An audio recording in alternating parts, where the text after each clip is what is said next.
cara menghitungnya gimana, ini cuman sekedar mengestimasi saja ya, hitung-hitungannya, supaya nanti kelihatan implikasinya apa secara persamaan daya yang hilang itu implikasinya apa. Jadi saya pakai hitung-hitungan kasar aja nih istilahnya. Jadi kalau statiknya pada waktu dia on dan off, jadi bukan waktu lagi turning on sama off, bukan lagi transisi nih ya. Jadi pada waktu dia on atau pada waktu dia off, fully on, fully off, itu persamaan daya yang hilang adalah T on, I on, V residual. Ini pada waktu off ini. Pada waktu dia on, ini dia. Ini kebalik ya. Sorry, ini kebalik, ini on ini. Saya betulin dulu. Ini pada waktu on. Jadi persamaannya adalah I kali V kan. I pada waktu on, dan V pada waktu dia on juga. Jadi pada waktu on ini akan ada yang saya sebut V residual. Ini I-nya, itu V-nya, jadi I kali V sama dengan power ya. Cuman ini kita nyari sekarang W ini, W itu energi. Jadi kali T lah. Ya. Dikali time, jadi energi. Ini di energi pada waktu dia on. Pada waktu dia off, energinya adalah T off, I residual, V off. Jadi pada waktu dia off, harusnya kan harusnya 0, tapi masih ada yang namanya leakage. Arus yang nge-leak ya, yang bocor. Nah, itu I residual namanya. V off-nya udah jelas ada V off di sini karena dia terbuka. Itu switch itu atau saklar tersebut off. Nah, ini dapatlah kita static loss dikali T jadi energi ya, energi apa pada waktu off. Nah, ini kalau saya asumsikan lagi ideal, maka persamaan ini akan menjadi sederhana, dapat disederhanakan. T itu kan kita sudah belajar minggu lalu, T on itu adalah dt. Ya, tetap I on, tetap V residual. Dan T off itu 1 minus D times T. 1 minus D times T. Ini kan T off nih. Minggu lalu udah belajar. Jadi itu. Nah, ini adalah static loss-nya. Bersama static loss yang saya ingin juga lihat adalah switching loss. Switching loss itu gimana cara menghitungnya, mengestimasinya. Jadi kita sudah mengestimasi static loss. Sekarang gimana cara mengestimasi switching loss. Nah, ini pakai integral ya. Jadi tadi yang apa, yang overlapping tadi, saya ke sebelumnya aja. Nah, ini. Pada waktu dia overlapping, taruhlah dari sini ke sini, itu kita lihat persamaan dari voltasenya, persamaan dari arusnya. Jadi, apa, daya kali I, V kali I, like with respect to time, integral dari apa pada waktu saklarnya itu turning on. Ya, jadi kalau kembali lagi ke gambar sebelumnya, kalau saya sebut ini delta T on, ya misalnya ya, maka di integralnya di sini ya dari 0 ke delta T on, misalnya loh. Dan sama juga untuk yang turn off, seperti itu. Jadi lebih rumit dari mengestimasi static switch. Ya. Cuman nggak apa-apa, saya tinggalkan seperti ini aja. Nah, yang saya tertarik adalah power loss. Ya, jadi saya sudah dapat energi, persamaan energi, static sama switching. Kalau power loss-nya gimana? Ya tinggal dibagi, W dibagi T kan, power itu kan. Jadi W dibagi T, sementara T ini adalah periode dari saklarnya. Nah, kita tahu periode itu adalah inverse dari F. Inverse dari F. Makanya W dibagi T sama dengan W kali F. Nah, jadi kalau mau cari apa daya yang hilang, yaitu sama dengan P static on, P static off, P switching.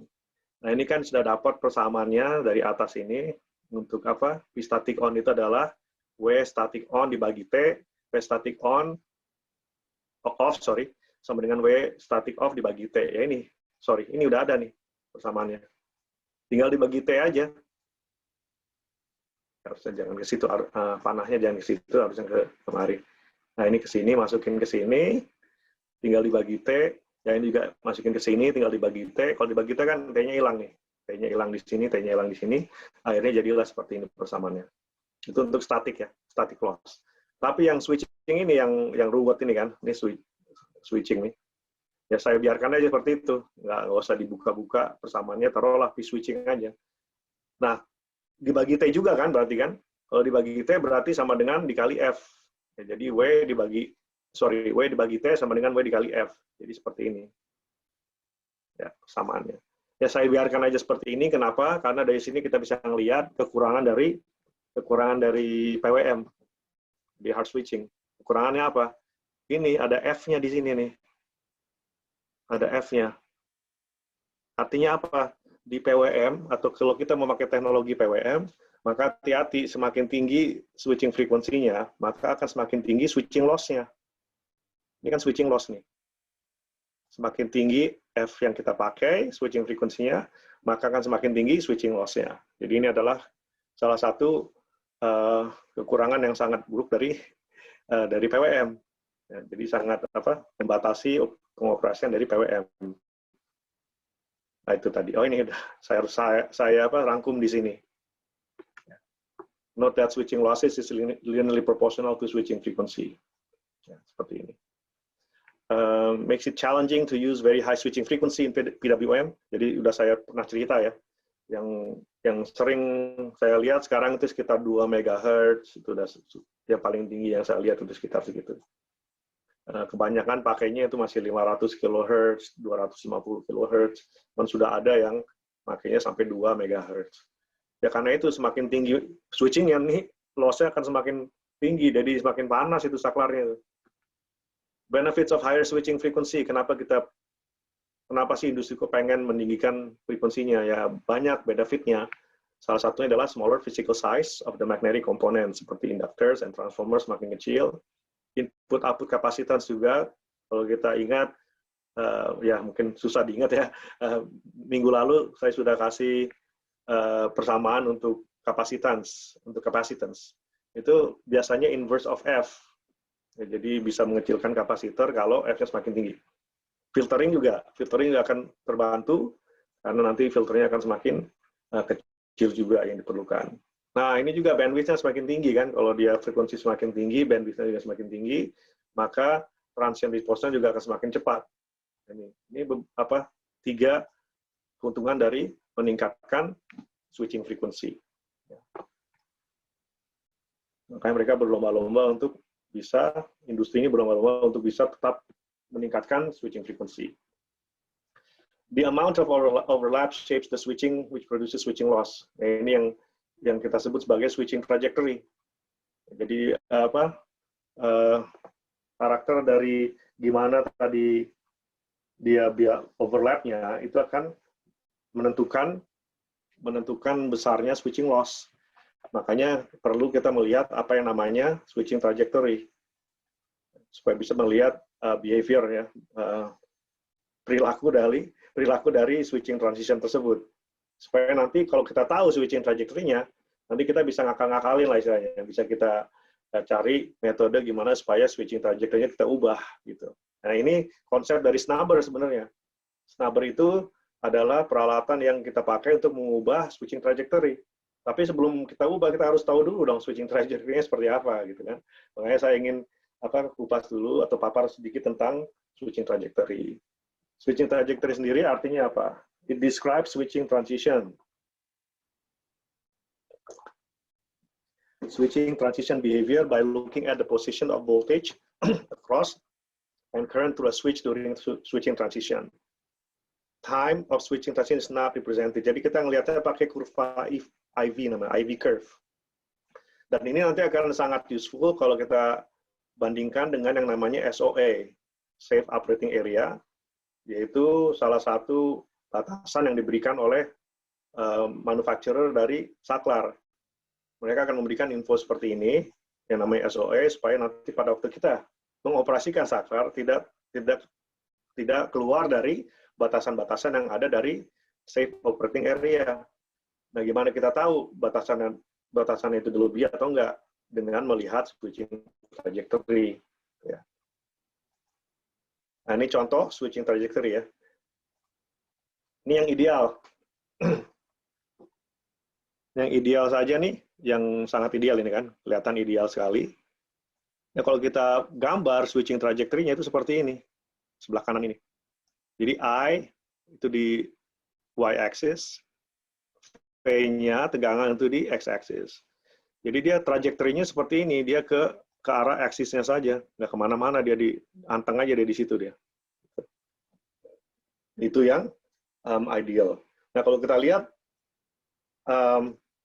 luas dari switching trajectory itu 0 luasnya. Nah, walaupun itu tidak sama dengan switching loss, tapi itu mengindikasikan besarnya impact-nya ke switching loss. Kalau ini kan areanya nggak ada, luasannya di bawah kurva ini kan nggak ada, 0 ya. Nah, coba kita bandingkan dengan yang namanya linear commutation, seperti ini. Ini linear commutation. Jadi tegangannya turun, arusnya juga dalam waktu bersama naik. Gitu. Nah, kalau kita gambar transisi seperti ini, gambar trajektorinya, akan menghasilkan IV curve seperti ini. Nah, kita lihat tidak lagi dia melalui aksis seperti yang ideal. Karena memang ini nggak ideal lagi kan ya. Dia sudah overlapping nih. Sudah overlapping. Jadi harusnya ada switching loss. Nah, kita bisa lihat areanya ini kan ada luasnya. Di bawah dari switching trajectory kan ada nih luasnya. Nah, itu menandakan, wah sekarang kita dapat daya yang hilang nih. Kalau kita pakai switching transistor seperti ini, bentuknya, maka akan ada daya yang hilang. Kenapa? Karena luasnya ada di bawah kurva ini, trajektori ini.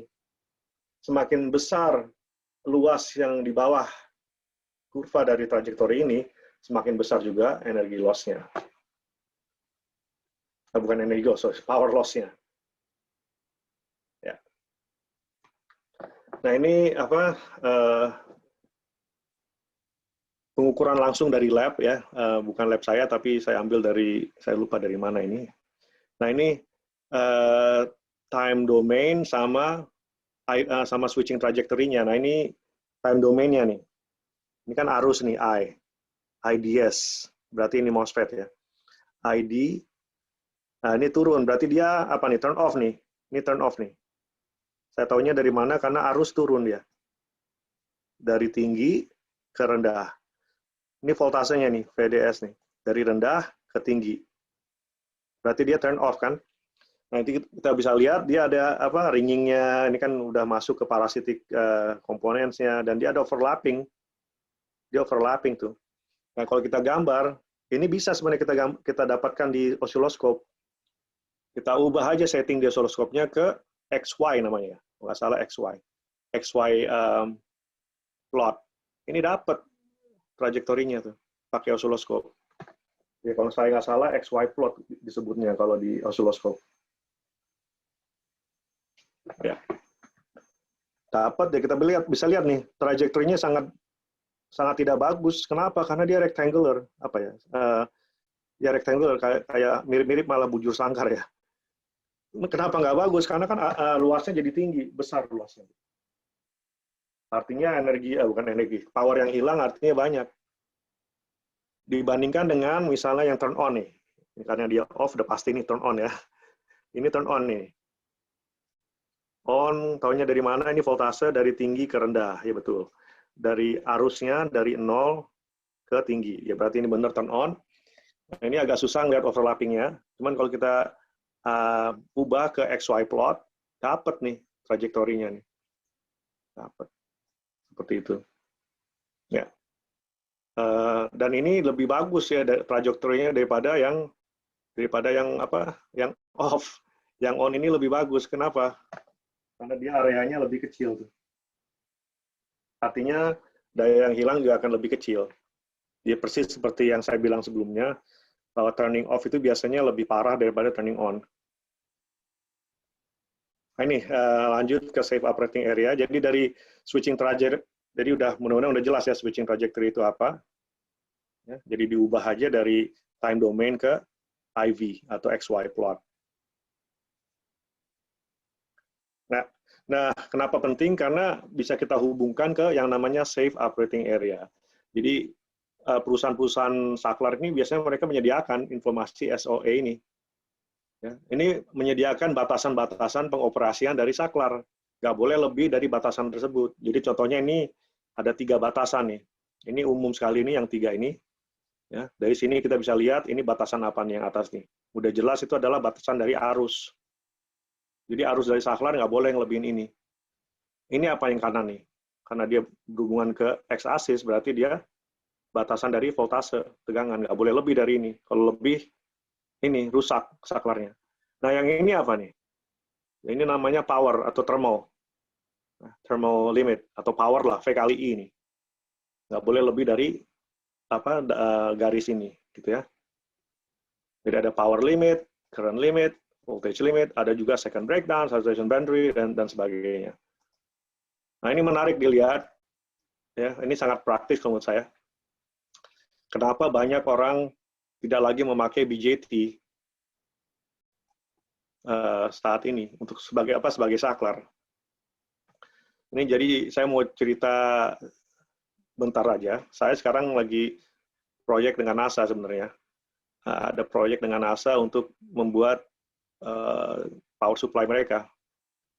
Dan power supply mereka ini sudah sangat tua. Dan memang jalan, udah bagus jalan. Jadi bagi mereka buat apa dibetulin ya, buat apa di improve kalau misalnya jalan gitu. Cuman akhirnya mereka sadar bahwa ini sudah teknologi sudah semakin maju. Ya alhamdulillah kebetulan saya dapat proyeknya dan diminta untuk mengimprove power supply mereka untuk salah satu satelit mereka. Jadi yang saya perhatikan langsung itu di DC to DC converter itu masih pakai BJT ini, transistor. Ya, saya paling malas pakai BJT. Kenapa? Karena ini lihat SOE-nya. Dibandingkan dengan MOSFET, IGBT, atau MOSFET. Nih. Bisa bedain nggak apa bedanya? Yang namanya BJT ini SOE-nya tuh banyak. Kalau MOSFET cuma berapa nih? Ini IGBT. IGBT ada 1, 2, 3 IGBT. MOSFET ada 1, 2, 3 juga. 1, 2, ada 4, sorry. 1, 2, 3, 4. IGBT juga sama sih, harusnya 1, 2, 3, 4 ya, dua-duanya 4. Jadi semakin banyak batasannya, semakin bikin kita susah kan untuk memakai saklar tersebut. Makanya semakin banyak orang tidak lagi menyukai BJT selain tentunya masalah-masalah yang lain ya dari transistor, seperti misalnya loss-nya dan sebagainya. Tapi ini tidak bagus karena nanti akan rentan kan untuk melebihi dari saklar tersebut kalau banyak batasan yang harus kita patuhi gitu loh. Jadi saya nggak suka ini karena banyak ininya batasan-batasannya 1 sampai 6 tuh. Ini 1 sampai 6 nih. Kalau IGBT sama MOSFET sama. Jadi ini yang namanya RDS on atau on resistance lah. Jadi ini nggak bisa kita kutak-kutik nih. Makanya kan satu garis aja nih yang miring ini. Saya pakai pulpen aja supaya kelihatan. Ini cuma satu garis dia. Sama. Karena dia follow Ohm's law. Ya, R sama dengan V dibagi I kan. R sama dengan V dibagi I. Ya. Ini gambarnya masih jelas ya, nggak blur ya. Ini. Yang kedua adalah ini, yang tadi saya sudah sebut, yang di atas ini itu adalah arus, ya kan? Batasan arus. Yang ketiga adalah yang miring sebelah kanan nih, itu adalah batasan dari power atau thermal, sama aja. Yang terakhir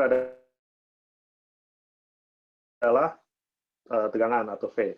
Bisa perhatikan nggak kenapa yang namanya arus itu ada beberapa garisnya, ada beberapa, sementara kalau tegangan cuma 1. Dan kalau batasan arus nih, taruhlah ini arus, ada beberapa tuh kan, ada berapa garis dia. Kenapa? Karena hubungannya ke temperatur.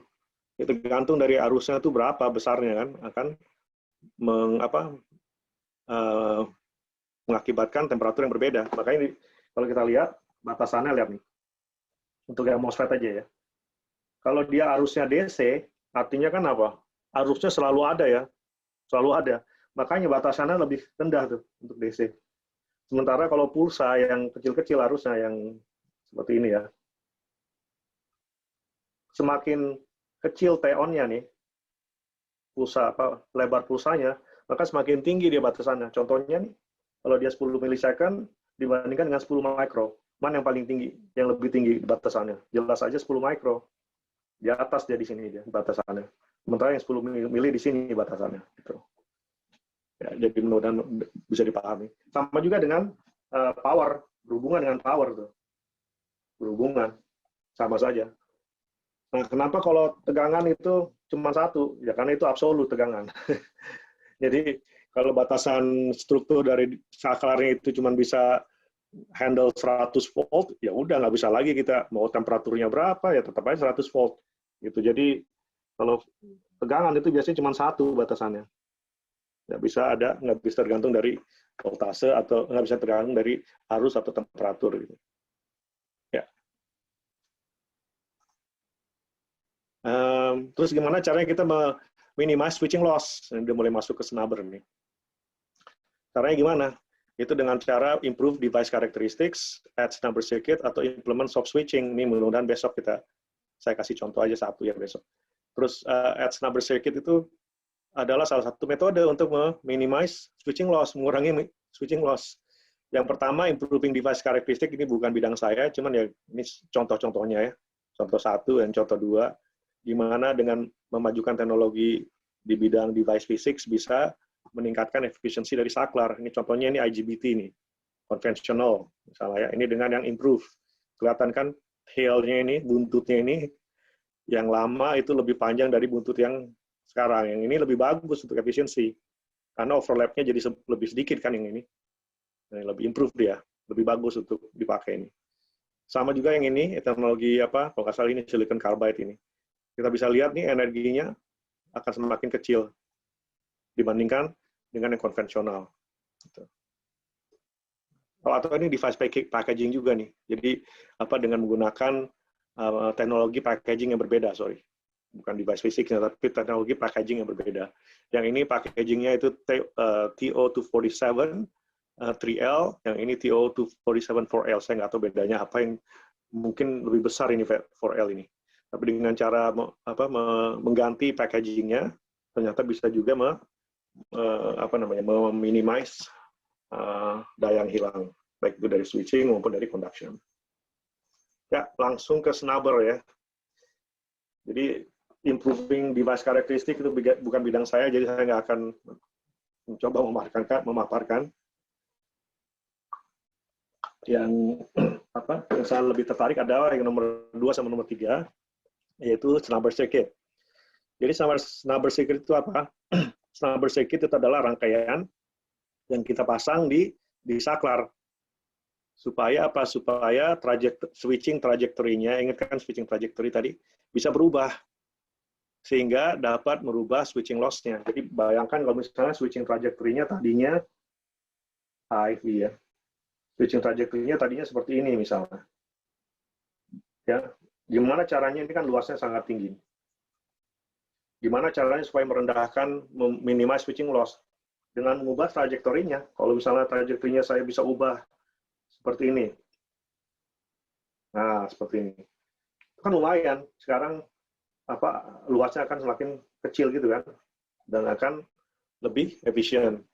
Dan mengubah switching trajectory ini dari sini ke sini itu bisa dengan cara snubber. Jadi snubber itu adalah rangkaian tambahan di sekitar saklar.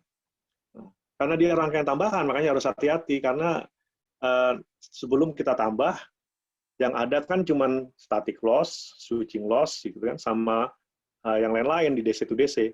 Tapi karena kita tambah snubber, akhirnya harus tambah juga dong loss-nya. Ya kan, jadi P static, P switching, sama P others. P others-nya ini ada snubber-nya sekarang. Makanya kalau kita tambah snubber dibandingkan dengan sebelumnya, ya ini loss sebelumnya misalnya.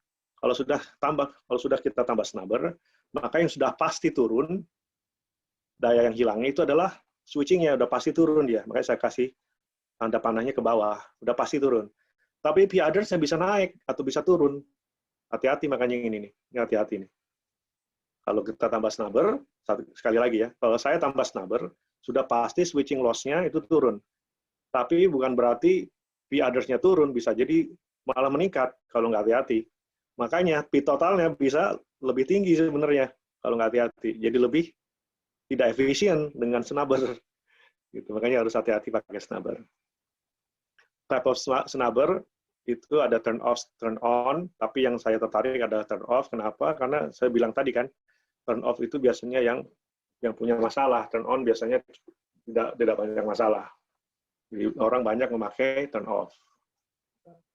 Oke, jadi gimana caranya untuk menjelaskan snubber nih? Saya pakai rangkaian yang mudah saja lah, simple circuit. Yang mudah saja supaya mudah dimengerti atau dipahami ya, untuk memahami cara kerja snubber. Asumsinya, nah ini asumsi yang penting, switch current and voltage change linearly and gradually. Jadi nggak bisa ada jumping seperti di PWM tadi, nggak bisa, nggak boleh ada seperti ini. Ya, jadi dia linear aja ya, karena memang di real world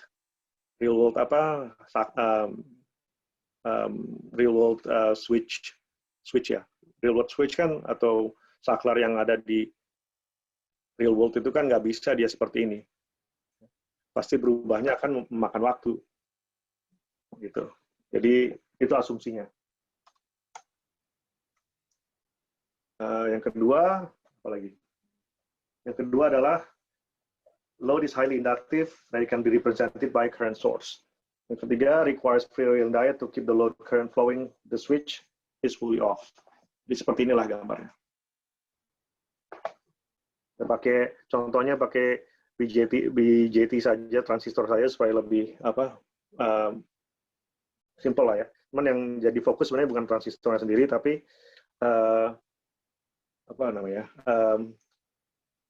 behavior dari switching transistornya sendiri.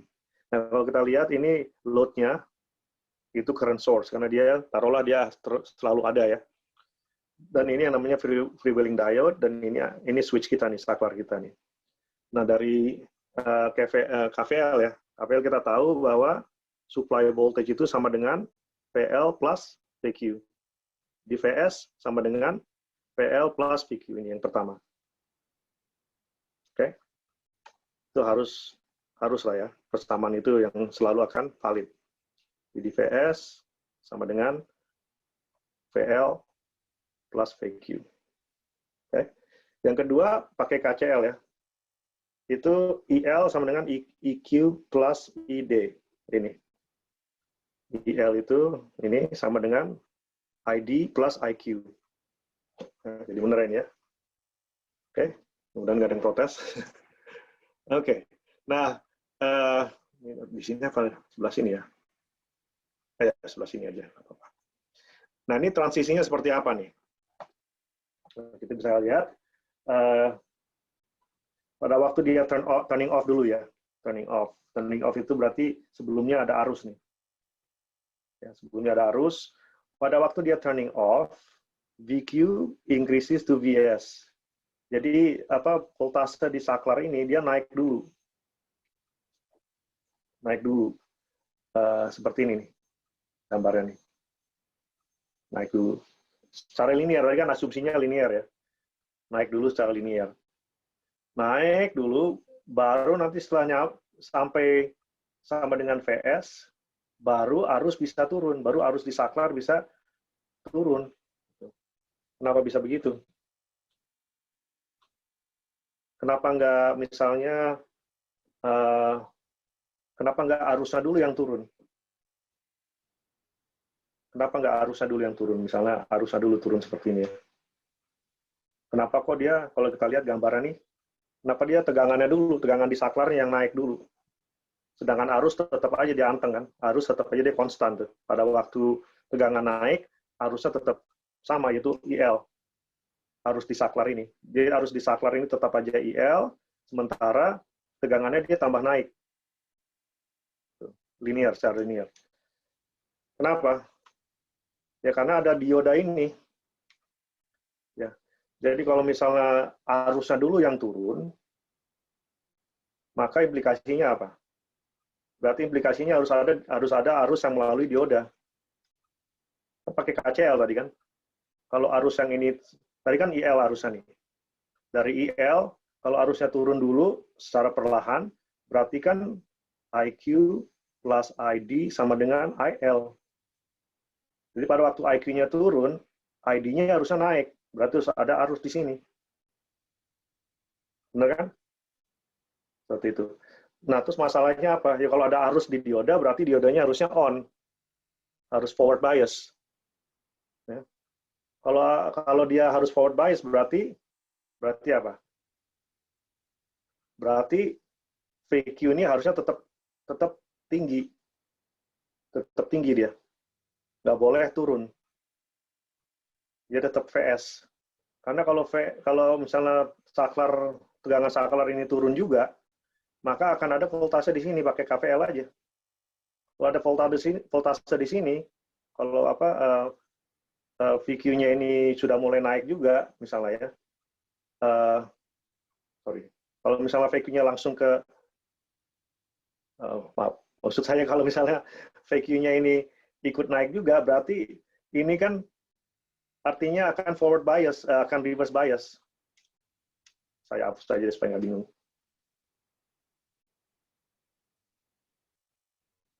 Saya ulang lagi, ini emang agak membingungkan.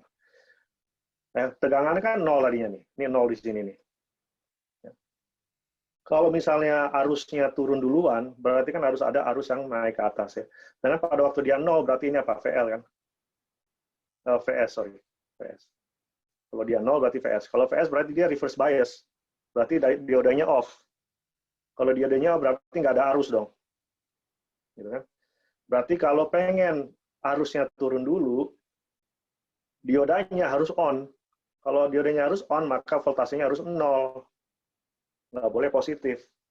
Kalau dia 0, berarti VQ-nya yang harus VS, sorry. Artinya seperti ini.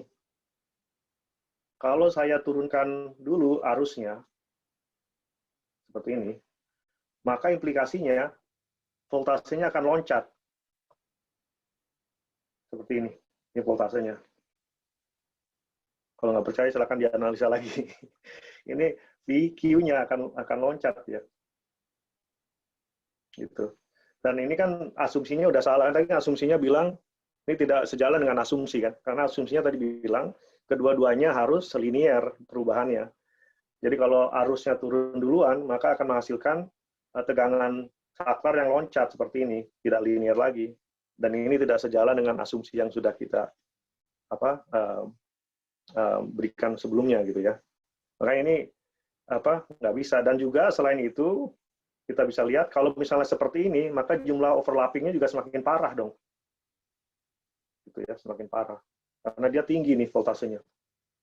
Sementara arusnya turun. Gitu. Oke. Jadi mudah-mudahan itu mengconvince para partisipan bahwa karena kalau arus duluan yang turun akan mengakibatkan voltase dari saklar yang lompat langsung ke VS, makanya itu tidak sesuai dengan asumsi, jadi tidak valid untuk analisa kita. Itu ya. Seperti itu. Oke. Balik lagi ke sini. Ya, jadi dari sini kita lihat voltasenya dulu yang naik nih. Ya, kalau voltasenya dulu yang naik, nggak apa-apa. Kalau voltase dia naik dari 0, berarti kan ini positif nih voltasenya. Berarti dia off, diodanya off. Kalau off berarti saklarnya ini arusnya tetap AL. Nah, ini arusnya kan tetap AL bener. Ya kan? Makanya arusnya anteng dia. Arus di saklarnya tetap dia AL. Karena arus di dioda itu 0. Sampai kapan? Sampai tegangan di saklar itu sampai ke besaran VS. Gitu kan? Nah, kalau ini tegangan di saklar ini sama dengan VS, berarti tegangan di dioda berapa? 0 dong, ya kan? Dari tadi KVL tadi kan VS sama dengan VQ DQ plus VL gitu kan? Jadi kalau VQ-nya itu sama dengan VS, berarti ya VL-nya 0 lah. Ya kan? Kalau 0 berarti dia on nih. Nah, makanya pas diodanya on, pas saklarnya tegangannya itu sama dengan VS, makanya diodanya sekarang udah siap untuk mengambil alih arus. Karena dia on udah. Makanya arus sekarang bisa turun. Agak tricky memang menjelaskannya. Seperti itu contohnya. Oke, mudah-mudahan dipahami lah mudah-mudahan. Nah, sama juga dengan yang turn on. Saya nggak akan jelaskan, cuma sama aja lah. Yang turn on ini kebalikannya. Yang turn on ini arusnya dulu yang berubah. Nggak bisa voltasenya. Kenapa ya? Sama. Kalau misalnya voltase dulu, nanti arusnya akan langsung loncat dari 0 ke IL. Dan itu tidak sejalan dengan asumsi yang kita berikan sebelumnya. Dengan alasan yang sama lah. Oke. Jadi intinya, ini saya hapus ya. Intinya, transisi yang kita dapatkan dengan asumsi yang sudah saya berikan tadi, ya, itu akan mengakibatkan switching transition yang seperti di gambar ini. Ya, switching transition-nya seperti ini dan seperti ini. Nah, dan ini sangat tidak bagus switching transition-nya. Kenapa? Kenapa tidak bagus? Karena ada pada saat transisi, kedua-duanya tinggi. Arusnya tinggi, tegangan juga tinggi. Di mana? Ini kan titik ini nih. Pada waktu ini nih. Tuh, dan ini. Dua-duanya tinggi.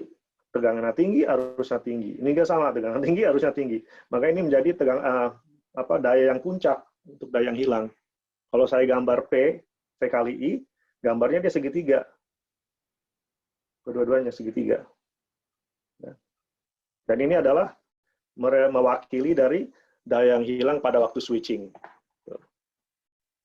Oke, ini ya tidak bagusnya nih, bad. Ya, karena dua-duanya bisa ketemu puncaknya. Aduh, selalu deh. Mana nih, hilang jadinya. Oke, terus gimana dong caranya untuk mengurangi switching? Ini yang on-nya ya. Gimana caranya? Ya caranya coba kalau kita pikir ya. Kalau misalnya saya bisa membuat seperti ini. Ya. Saya buat supaya pada waktu tadi apa saya bilang? Pada waktu tegangannya tegangan. Pada waktu tegangannya berubah, ini kan berubah ya, tegangan berubah dulu. Gimana caranya supaya pada waktu yang bersamaan arus juga bisa berubah gitu. Seperti itu. Jadi pada waktu tegangan mulai transisi, gimana caranya supaya arus juga bisa dengan cara yang bersamaan ya, saat yang bersamaan bisa juga transisi, bisa memulai transisi. Kalau saya bisa membuat seperti itu, artinya tidak akan ada waktu tertentu di mana keduanya tinggi, ya kan? Ini yang paling tinggi kan ini titiknya untuk arus. Untuk tegangan ini tingginya. Tidak akan bertemu keduanya. Ketemunya di sini. Dan itu tidak tinggi lagi. Artinya apa? Puncak dari daya yang hilang ini akan menjadi lebih rendah. Kalau dia jadi lebih rendah, maka daya yang hilang juga lebih kecil. Nah, itu konsepnya seperti itu. Gimana? Mudah-mudahan bisa dipahami ya. Jadi, gimana caranya supaya kita bisa meminimize switching loss dengan cara merubah trajektorinya. Misalnya dengan mengubah arusnya supaya dia juga bisa secara bersamaan berubah pada waktu tegangannya berubah. Ya udah jelas kalau pakai rangkaian ini nggak akan bisa dong. Tadi kan kita udah lihat ya, nggak bakalan bisa. Makanya harus ditambah rangkaiannya.